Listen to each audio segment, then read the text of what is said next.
আজ আমরা সারাটা দিন এই গাড়িতে করেই আরাকুটা ঘুরে দেখব। ভাইজ্যাক থেকে আরাকু যেতে আমাদের সময় লেগেছে 3 থেকে 3.5 ঘন্টা।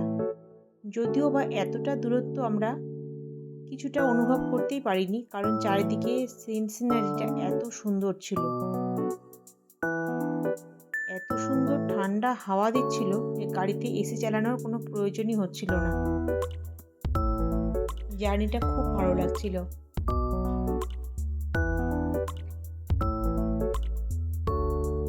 যদিও বা ট্রেনের মাধ্যমেও যাওয়া যেত আরাকুতে, কিন্তু আমরা এটাকেই প্রেফার করলাম।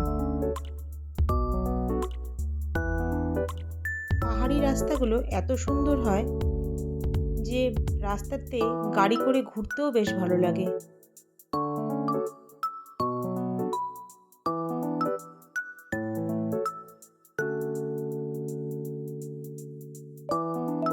বাইরে প্রচণ্ড গরম, প্রচণ্ড বলতে প্রচণ্ডই গরম।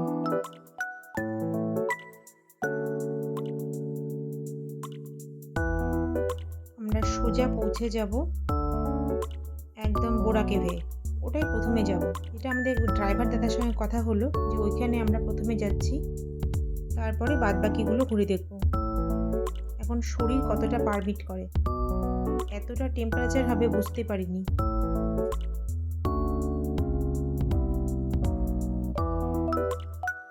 এই যে আমরা চলেও এলাম কথা বলতে বলতে বোরা কেভে। এটা বহু প্রাচীন একটা জায়গা, তোমরা অনেকেই হয়তোবা এসেছো, আর যারা এখনো আসোনি তারা অবশ্যই ভিজিট করো। আমরা যখন এখানে টিকিট করছিলাম তখন এখানে কিন্তু অনেক কিছু নতুন নতুন কাজ হচ্ছিল। এর পরবর্তী সময়ে যারা আসবে তারা এরকম সিঁড়িতে নিচে না নেমে হয়তোবা রোপওয়ের মাধ্যমে কোনো সিস্টেম হতে পারে। অনেকগুলো সিঁড়ি আছে ভিতরে, এখন দেখা যাক কত দূর আমরা যেতে পারি। সিঁড়ি দিয়ে নিচে নামতে অতটা অসুবিধা হয় না, যতটা মনে হচ্ছে ওঠার সময় অসুবিধা হবে। যাক্কা সেই সব কথা চিন্তা করে লাভ নেই, বহু মানুষও দেখছে, তো আমরাই বা কেন ওখানে দাঁড়িয়ে থাকবো। আমরাও তাই চলে আসলাম অনেকটা ভিতরের দিকে। দেখো প্রকৃতির কি কাজ। এখানে এক সময় অর্থাৎ বহুদিন বছর আগে এখানে কিন্তু নদী ছিল, জানো তো, নিচ দিক দিয়ে নদী যেত। এখনও কিছু কিছু জায়গায় জলের একটা যাওয়ার রাস্তা আছে। যাই হোক, অনেক কষ্টে আমরা ওখান থেকে সব কিছু দেখাশোনা করে সিঁড়িতে উপরে উঠে এলাম আর গাড়িতে উঠে পড়েছি। শরীর প্রচণ্ড টায়ার্ড হয়ে গেছে, গাড়িতে ওঠার আগে আমরা খাওয়া দাওয়া করে নিয়েছি। এবার আমরা যাব পরের ডেস্টিনেশনে। এই যে এটা হলো গালিকোন্ডা ভিউ পয়েন্ট। হ্যাঁ, সেটাই তো নাম বললো। এখানে দাঁড়িয়ে থেকে বেশ অনেকটা সময় কাটিয়ে দেওয়া যায়, জানো তো। এখান থেকে নিচের দিকটা বা চারিদিকটা এত সুন্দর লাগছিল, কিন্তু আমাদের তো দাঁড়িয়ে থেকে সময় কাটানো যাবে না, আমাদের টোটালটা কভার করতে হবে। তাই আমরা পরে চলে আসলাম এই কফি বাগানটাতে। এখানে একটা উডেন ব্রিজ আছে, এটাও আমাদের দেখানোর কথা ছিল। আর এই যে বড় বড় গাছগুলো দেখছো না, গাবে গোলমরিচের গাছ আছে, কফি ট্রি আছে প্রচুর।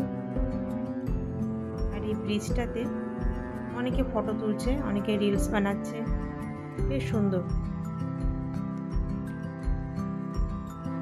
দিদি যেমন বসে বসে ভিডিও করছিল,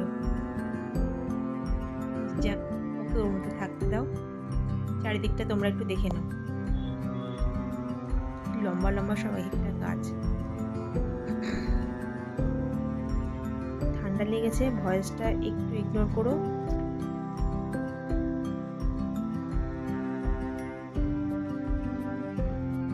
এবার এখান থেকে আমরা চলে আসলাম এই মিউজিয়ামটাতে। এখানে আমরা ভিডিও করার কথা একদমই ভুলে গেছিলাম, পরে মনে হলো একটু গেটটাই না সামনে থেকে একটু নিয়ে নিই একটা ক্লিপ অন্তত। এবার চলে আসলাম লাস্টে এই চকলেট ফ্যাক্টরিতে। আরও কিছু ভিউ পয়েন্ট ছিল যেগুলো আর আমরা দেখলাম না। ওয়েদার একে তো বাইরে ঝড় উঠে গেছিলো, আর শরীরও টায়ার্ড হয়ে গেছে সারাদিন ঘুরতে ঘুরতে। আর দেখো এই রাস্তাটা, দেখো এত সুন্দর রাস্তা, সত্যি কিছু বলার নেই।